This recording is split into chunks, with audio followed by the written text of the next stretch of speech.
Welcome to The Explainer. Today, we're diving into a huge question that a lot of us are asking.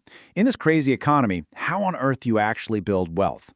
We've dug into the ideas of financial heavyweights like Grant Cardone, Ray Dalio, and Robert Kiyosaki to figure out the new rules of the money game.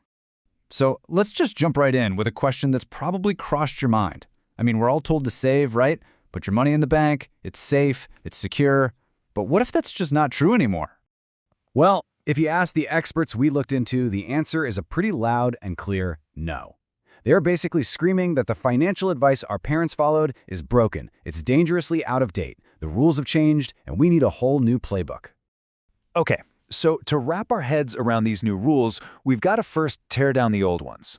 Why is all the advice we've heard our entire lives suddenly the wrong move in today's world? You know this one. We've all had it drilled into us since we were kids, right? A penny saved is a penny earned. Just stash your cash in a savings account and poof, one day you'll be rich. Well, the experts we studied say this is probably one of the biggest myths holding people back from ever being financially free. So here's what's actually happening behind the curtain. Grant Cardone explains it really well. When you put your money in the bank, they don't just, lock it in a vault for you. Nope. They use it. They lend it out over and over and over again, making a ton of profit from your cash. The bank is the real winner here, not you. You get paid practically nothing in interest, while this invisible force is quietly eating your savings alive. And that invisible force, well, it brings us to this really core idea, a phrase that billionaire investor Ray Dalio made famous. It sounds crazy at first, but you have to understand this to navigate the new economy. And here's the absolute key to all of this. It's not about how many dollars you have. It's about what those dollars can actually buy. That's your purchasing power, and that's the only thing that really truly matters. So here's the problem. When central banks just decide to create trillions of new dollars out of thin air, they're flooding the whole system. You've got way more money chasing the exact same amount of stuff. And what does that do? It means every single dollar you've worked so hard for becomes less and less valuable. That, my friends, is inflation. Let's make this super simple. Imagine last year, you could grab lunch for about 100 baht. That 100 baht bill had a certain power, right? It could buy you that meal. Now, fast forward to today. That exact same meal, it's going to cost you 107 baht. Your 100 baht bill is still a 100 baht bill, but its power, its purchasing power, has gone down. You literally lost wealth without even touching your money. And that is exactly what Dalio is talking about when he says cash is trash. Holding cash when there's a lot of inflation is like trying to hold a melting ice cube. Every single day, you are guaranteed to be losing. Okay, so if saving cash is a total loser's game, how in the world do wealthy people get and stay wealthy? Well, it starts with completely rethinking something we're all taught to be terrified of: debt.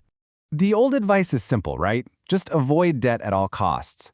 But according to people like Cardone and Kiyosaki, that's how a consumer thinks, not an investor. They say not all debt is bad.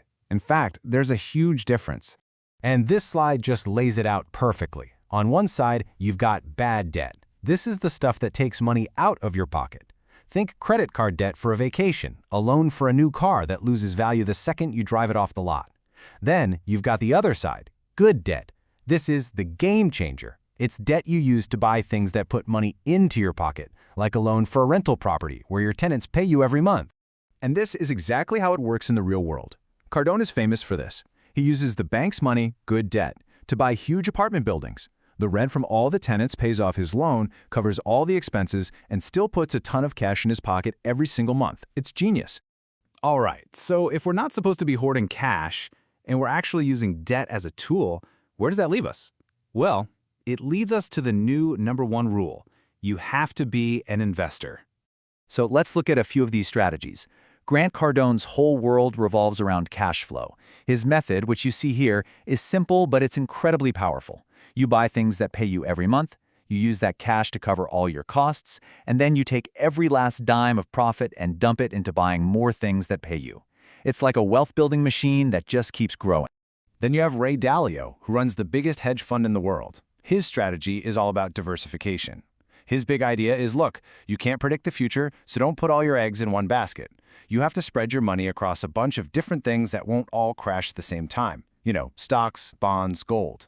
He calls it an all-weather portfolio, something so balanced it can survive basically any economic disaster. But what if the problem is the paper itself? That's where guys like Peter Schiff and Robert Kiyosaki come in. They believe that regular currency, what they call fake money, is just fundamentally broken. So their whole strategy is to get rid of it. They trade that fake money for real physical assets, things you can actually touch, like gold and silver, that have held their value for thousands of years and can't just be printed by a government. Okay, I know. Apartment empires, all-weather portfolios, gold bars. This can all sound a little intimidating, but here's the amazing part. Every single one of these experts, from Cardone to Dalio, they all agree on the exact same starting point. Before you even think about buying a stock or real estate or gold, you have to invest in the one asset you have complete and total control over, the one asset that has the highest possible return: you, your own brain, your own skills.